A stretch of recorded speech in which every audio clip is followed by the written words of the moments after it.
എല്ലാവർക്കും പുതിയ വീഡിയോയിലേക്ക് സ്വാഗതം. എൻ്റെ കയ്യിലുള്ള പ്ലാന്റ് ഹാങ് പ്ലാന്റ് നല്ലൊരു ഹാങ് പ്ലാന്റ് ആണ്. പെഡിലാന്തസ് ആണ്. പെഡിലാന്ത് നല്ല പ്ലാസ്റ്റിക്കിന്റെ ലീഫ് പോലെയുള്ള ലീഫ്. ഇതിനെ ഞാൻ ഇന്ന് നിങ്ങൾക്ക് മുമ്പിൽ പരിചയപ്പെടുത്തുന്നത് ഈ പെഡിലാന്തസ് എങ്ങനെയാണ് പ്രൊപ്പഗേറ്റ് ചെയ്യുന്നതെന്നാണ് ഞാൻ കാണിക്കുന്നത്. വളരെ സിമ്പിൾ പ്രൊപ്പഗേഷൻ ആണ്. അതുപോലെ തന്നെ ഇതുപോലെ ഒറ്റൊരു പോട്ട് ആക്കുന്നതിന് പകരം ഹാങ് പോട്ട് അടുത്തടുത്ത് രണ്ടോ മൂന്നോ ഇതുപോലെ പ്രൊപ്പഗേറ്റ് ചെയ്ത് കഴിഞ്ഞാൽ ഇതുപോലെ ചെയ്താൽ നല്ല ഭംഗി ഉണ്ടാവും. അതെങ്ങനെ പ്രൊപ്പഗേറ്റ് ചെയ്യുന്നതെന്ന് നോക്കാം. സീഡ് അല്ലെങ്കിൽ പ്ലാന്റ് പ്രൊപ്പഗേറ്റ് ചെയ്യുന്ന ഒരു ട്രേ എടുക്കുക.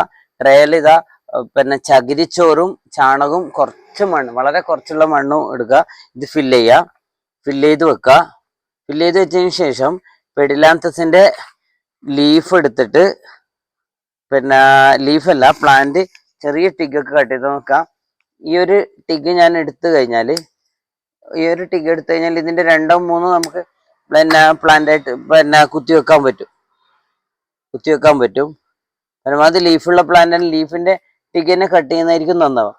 ഇതില് ഞാൻ എടുത്തു കഴിഞ്ഞാൽ ഒന്ന് രണ്ടായിട്ട് ഇതിനെ പ്രൊപ്പഗേറ്റ് ചെയ്യുന്നതിന് വെക്കാം. അതുപോലെ തന്നെ ഒരു ഹാങ്ങിങ് പോട്ടില് ഒറ്റൊരു പ്ലാന്റ് വെച്ചാലൊന്നും ഭംഗി ഉണ്ടാവില്ല. കുറെ ഇതുപോലെ ബേബി പ്ലാന്റ്സ് ഒന്നിച്ച് വെച്ചാലേ നന്നായിട്ട് ഭംഗി ഉണ്ടാവുള്ളൂ, എല്ലാം ഒരുപോലെ വളരുള്ളൂ. അപ്പം ഈ ഒരു സ്റ്റെം എടുത്തു കഴിഞ്ഞാൽ വേണമെങ്കിൽ രണ്ടോ മൂന്നോ കട്ടാക്കിയിട്ട് വെക്കാം. ഇതൊന്ന് വെച്ചു, പ്ലാന്റ് വെച്ചു. അതുപോലെ തന്നെ ഇവിടെയും ഇതും കൂടി ചെയ്യാം. എനിക്കൊന്ന് രണ്ടാഴ്ചയൊക്കെ ക്കുള്ളിലൊക്കെ തന്നെ ഇതിന് വേരൊക്കെ വരും. എല്ലാവരും ഇതുപോലെ ട്രൈ ചെയ്യുക. വീഡിയോ കാണുക, അതുപോലെ തന്നെ ഷെയർ ചെയ്യുക, സബ്സ്ക്രൈബ് ചെയ്യുക. Thank you.